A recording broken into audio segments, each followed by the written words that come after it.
Back to number 4 আমার বছর, ঠিক আছে।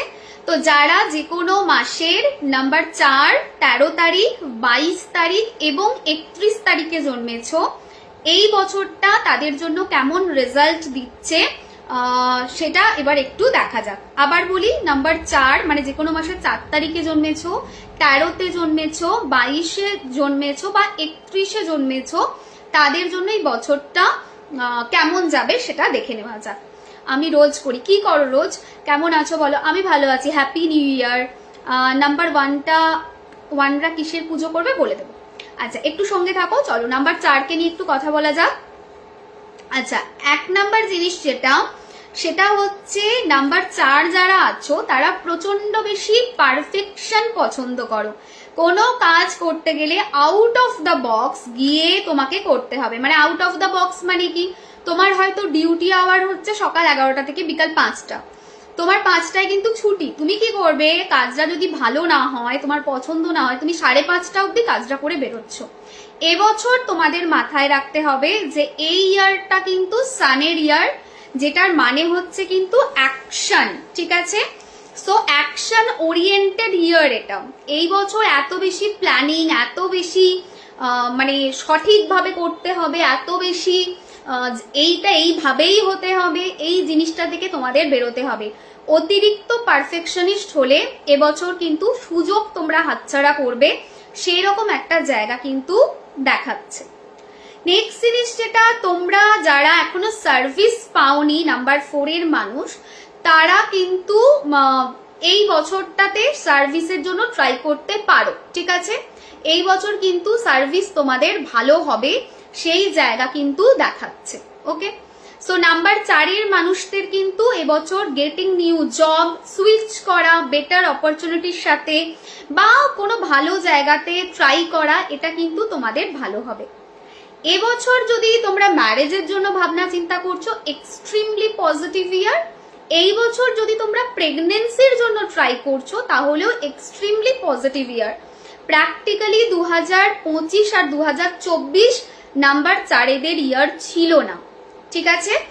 এবার 2026 থেকে একটা শুরু হচ্ছে নাম্বার 4 এদের বছর। 2026, 27 এগুলো বেশ ভালো যাবে, 28টাও ভালো যাবে।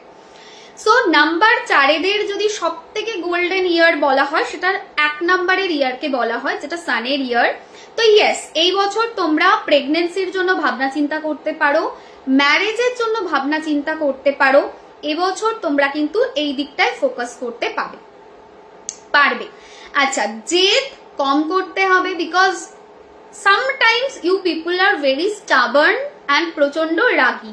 রাগ আর জেদ কিন্তু নাম্বার 4 এর মানুষদের একটা কমন ট্রেট, যেটা কিন্তু খুব উগ্রতা দেয়। কারণ নাম্বার 4 হচ্ছে রাহুর নাম্বার।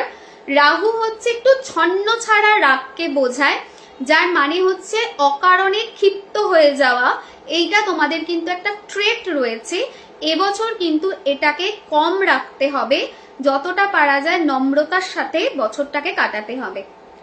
এবছর তোমরা কিন্তু একটু আউট অফ দ্য বক্স গিয়ে ভাবতে পারো, রিস্ক নিতে পারো, ঠিক আছে। কারণ নাম্বার 4 এরা যেটা হয়, কোনো কাজ করতে গেলে একটু বাধা পাও, তো তোমরা একটু বুঝে চলো যার জন্য।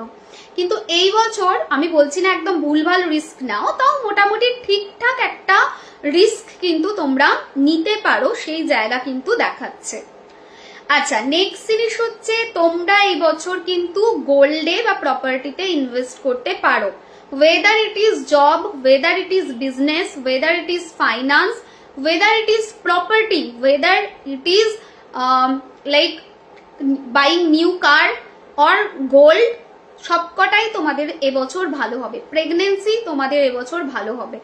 শুধু দুটো জিনিস, একেতেই রাগ বেশি, তার মধ্যে কিন্তু মানে আরো বেশি তোমাদের নাম্বার 1 এর ইয়ার আসছে। মানে নাম্বার 1 হচ্ছে আরেকটু হিটকে বোঝায়, রাগকে বোঝায়, তো এটাকে একটু বাড়াতে পারে, তো একটু কেয়ারফুল তোমাদের থাকতে হবে। আরেকটা জিনিস, হেলথ কিন্তু তোমাদের এবছর একটু ভোগান্তি দিতে পারে। পেট নিয়ে ভুগতে হতে পারে, কোমর থেকে পায়ের নিচ নিয়ে ভুগতে হতে পারে, একটুখানি কেয়ারফুল তোমরা থাকবে। দুটো ডাক্তার দেখিয়ে তারপরে কখনো ফাইনাল ডিসিশনে যাবে। কারণ নাম্বার 4-এর মানুষ আর নাম্বার 7-এর মানুষ যারা আছো, এদের ম্যাক্সিমাম টাইম কিন্তু ডাক্তার রং ডায়াগনোসিস করে। তো তোমরা যখনই ডাক্তার দেখাবে always go for second opinion, and always মাথায় রাখতে হবে যে অপারেশন বলো বা কোনো জিনিস বলো, সেক্ষেত্রেও কিন্তু তোমাদেরকে সেকেন্ড ওপিনিয়ন নিয়ে যেতে হবে, হুট করে এগোলে কিন্তু চলবে না। এই জিনিসগুলো কিন্তু মাথায় রেখো, ঠিক আছে? আচ্ছা, তুমি আগের থেকে অনেকটা কাম কুল সর্টেড হয়ে গেছো। এজ একটা ম্যাটার করে, বুঝলে? বয়স একটা বিশাল ইম্পর্টেন্ট রোল প্লে করে। অ্যান্ড আই থিঙ্ক আমাকে যারা এত বছর ধরে দেখছো তারাও এটা বুঝতে পারবে, এবং তোমরা নিজেরাও নিজেদেরকে দেখবে যত এজ যায়, আবার এবার তো 34-এ পা দেবো মার্চে, তো যত এজ যায় তত কিন্তু মানুষের মধ্যে একটা কামনেস চলে আসে, একটা সর্টেড হয়ে যায়। তখন এই বয়সটা এমন একটা বয়স না, এই বয়সটা অ্যাকচুয়ালি শান্তি দেয়।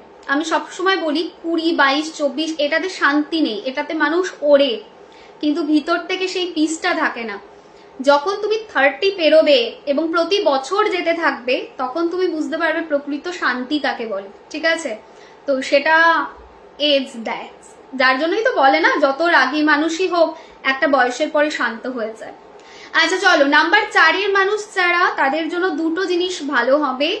এক হচ্ছে তিরুপতি বালাজিকে স্মরণ করা, সেকেন্ড হচ্ছে হনুমান চালিসা ডেলি শোনা। হনুমানজির লকেট একটা তোমরা বডির বাঁদিকে এতে পড়তে পারো, গলায় পড়তে পারো অ্যাজ এ লকেট। 24 নাম্বারটাকে হাতের এই জায়গাতে তোমরা লিখতে পারো, তাতে তোমরা ভালো রেজাল্ট পাবে। এই যে এই জায়গায় আমি লিখেছিলাম বাট উঠে গেছে স্নান করে। 24 হাতে লিখলে খুব ভালো রেজাল্ট পাবে। তোমাদের জন্য ফেভারেবল নাম্বার যেটা এবছর রয়েছে, মানে যে নাম্বারটা তোমরা বেশি করে ইউজ করতে পারো, সেটা হচ্ছে 111। এই নাম্বারটা তোমরা এই বছর ইউজ করতে পারো, বডির বাঁদিকে লিখতে পারো, ঠিক আছে? চল, নাম্বার 4